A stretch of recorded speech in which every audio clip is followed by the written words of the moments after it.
네, 안녕하십니까. 2022년 1월 6일 마감 시간 내드리겠습니다.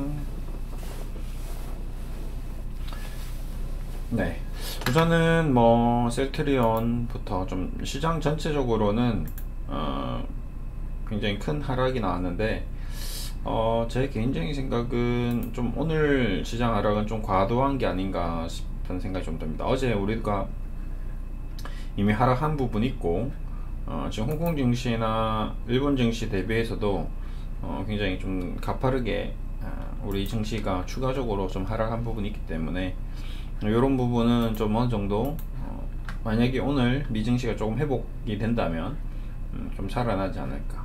우리 증시가 미 증시 대비해서 많이 빠져 있는 상태에서도 좀 조정을 계속 받고 있는 중이거든요.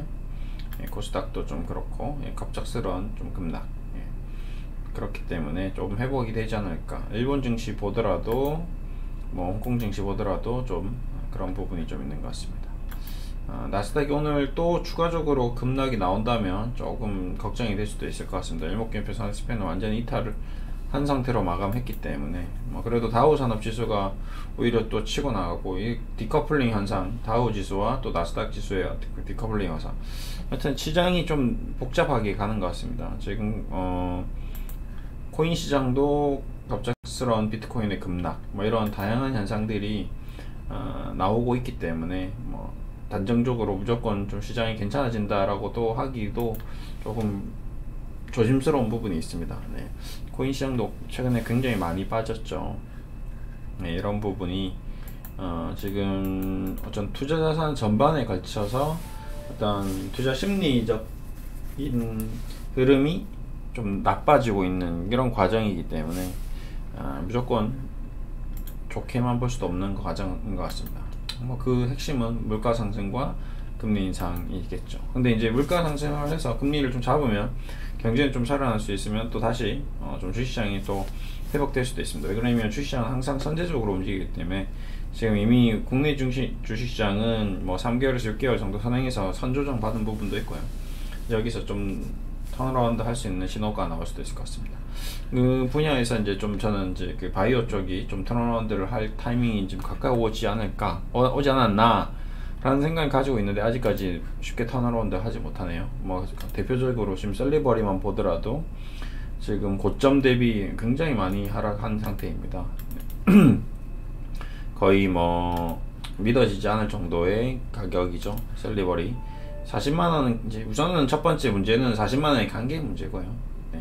가지 말았어야 되는데 이제 코로나로 인해서 투기적인 세력으로 인해서 무상증자 한다고 올라가고 한다고 올라가고 말도 안 되는 이슈로 올라간 것 자체가 문제였습니다. 이제 이 문제가 제가 우려하는 바가 이제 가상자산도 이런 현상이 나올까봐 걱정이 좀 되는데, 40만원이 가는 게 말이 안 되는데 지금 다시 정상적으로 3만원대 왔는데 이제 다시 또 움직임을 또 보여줄 수 있지 않을까, 이제 그런 생각 좀 하고 있고요. 셀트리온도 마찬가지라고 좀 보고 있습니다. 단기적으로 40만원 갔다가 지금 18만원인데 그래도 셀리버리처럼 떨어지지 않았습니다. 고점 대비 90% 빠지지 않았고요. 네. 고점 대비 이제 55%대고요. 셀트리온 헬스케어가 이제 거의 60%에 육박하네요. 좀 많이 빠졌습니다.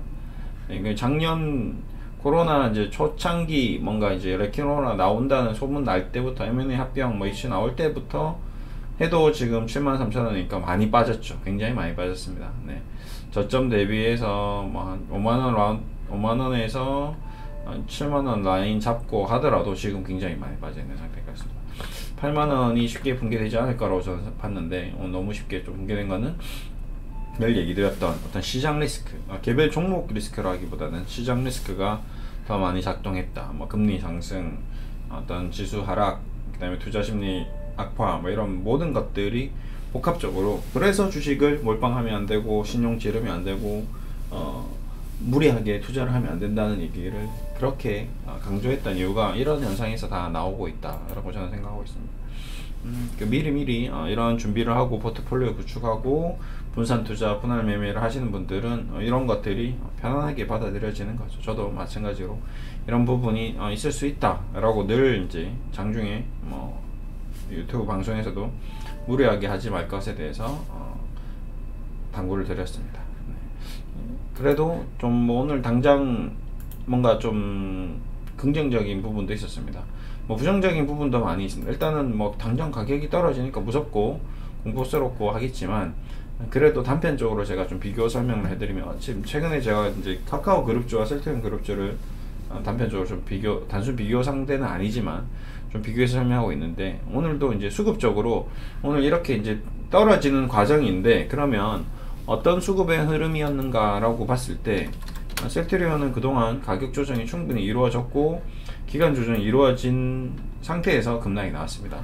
근데 반면 이제 카카오는 작년 한 해 올랐다가 올해 이제 서서히 이제 폭락하는, 이제 어떤 하락의 어떤 시작이 나오는 것 같거든요. 조금 차이가 있습니다. 그래서 오늘의 투매 수급의 주체를 이렇게 점검했을 때, 비교했을 때 카카오는 외국인과 기관이 무려 뭐 200만 주 이상, 어제 지금 3일 연속으로 카카오에 대해서 뭐 500만 주 이상 외국인 기관이 던졌는데, 이걸로 이제 개인이 다 받았단 말이죠.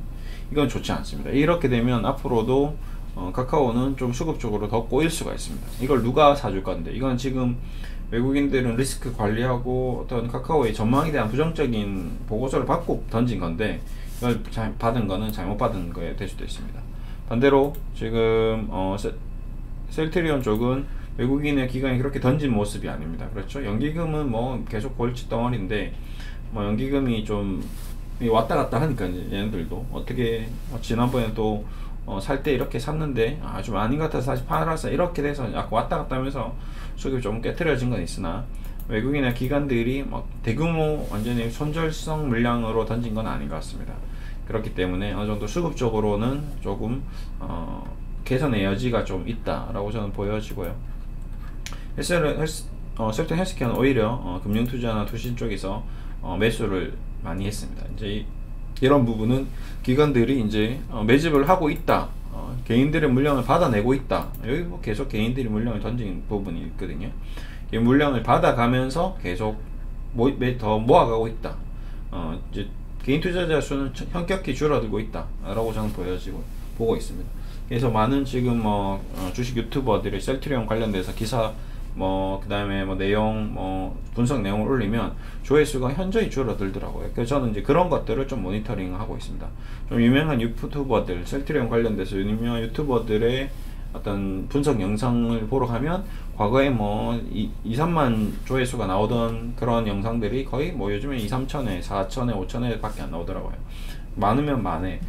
저런 영상을 보면서 이제 투자자들이 굉장히 많이 떨어져 나갔구나. 저도 셀트리온 언급만 하면 조회수가 만회까지 나왔던 적도 있었는데, 지금은 한 2-3천회 때까지 확 줄어들었더라고요. 그러니까 거의 한 20-30, 제가 봤을 때 절반은 떨어져 나갔다고 보고 있습니다. 제가 30만원대, 40만원대 셀트리온에 대해서 부정적인 코멘트 달면은 싫어요부터 시작해서 급락 때 조심하라, 점검하면 싫어요, 이런 것들 해서 조회수가 만회씩 이렇게 나왔었는데, 지금 긴급 점검하더라도 2-3천회 밖에 안 나온다는 것은 이제 기존 주주들은 추가적으로 좀 더 샀겠죠. 예. 그리고 이제 100만원, 200만원, 300만원, 500만원 투자하는 사람들은 셀트리온 팔고 딴 거 사지 이렇게 넘어간 투자자 수가 굉장히 많을 거고요. 그 다음에 여기서 고점에서 물렸는데 관심도 없는 그런 투자자들도 많을 거고요. 네. 그렇게 저렇게 해서 이제 좀 굉장히 어떤 흐름이 좀 많이 바뀌어가고 있다, 계속 바뀌고 있다. 그래서 저는 셀트리온이 오히려 좀 이렇게 확 빠져주는 게 전적으로 앞으로 흐름에서는 좋은 긍정적인 시그널일 거다라고 저는 생각하고 있습니다. 근데 과정이 쉽게 빨리 바로 오늘 급락했으니까 이제 내일부터 V자 반등 나오진 않겠죠.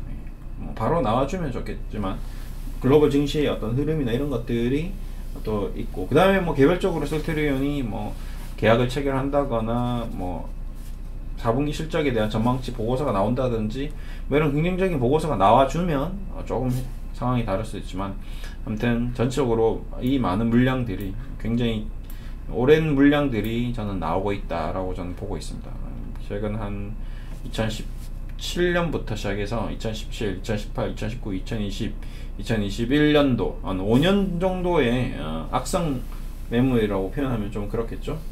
장기 매물, 오래된 매물들, 축적된 매물들이 굉장히 많이 쏟아져 나올 것이다 라고 보고 있고요. 지금도 나오는 중이고 앞으로도 좀 더 나오지 않겠나 그런 생각하고 있습니다. 이런 물량들의 선바뀜이 다 이루어지고 나서 이제 횡보를 좀 하겠죠. 예, 여기서 바로 급등하기보다는 또 횡보를 할 수 있습니다. 그러면서 더 이제 쉽게 말하면 껍질까지 벗겨난다고 표현하는데, 이제 그렇게 벗겨내고 나면 이제 좀 가볍게 움직이지 않을까, 그렇게 보고 있습니다. 네, 뭐 힘든 국면이지만 그런 과정이 다 주식 투자의 어떤 길이다 라고 저는 생각하고 있고요. 여러분도 지금 걸어가는 길이 여러분의 투자의 길이다. 원래 이런 것이다. 뭐 좋았을 때도 있고 나빴을 때도 있습니다. 2021년 뭐 2020년 뭐 이럴 때는 급등장 폭등장도 주식 투자의 길이었고요. 예를 들면 뭐 자전거를 타고 가는데 내리막길이었던 거죠. 페달을 안 밟아도 그냥 중력에 의해서 내려갔던 거고요. 지금은 페달을 밟아도 올라가기가 힘든 그런 오르막길이라고 보시면 됩니다. 힘이 붙이죠. 내려서 걸어서 가야 되고요. 이제 좀 쉬었다 가야 되고요. 오히려 자전거를 타지 말고 그냥 걸어가는 게 더 편했겠다 후회도 되고요. 그런 힘든 국면입니다.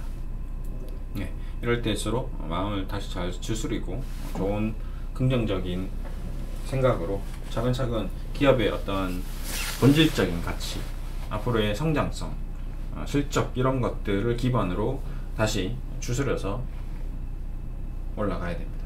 네, 오늘 이렇게 좀 마무리 해드리겠습니다. 감사합니다.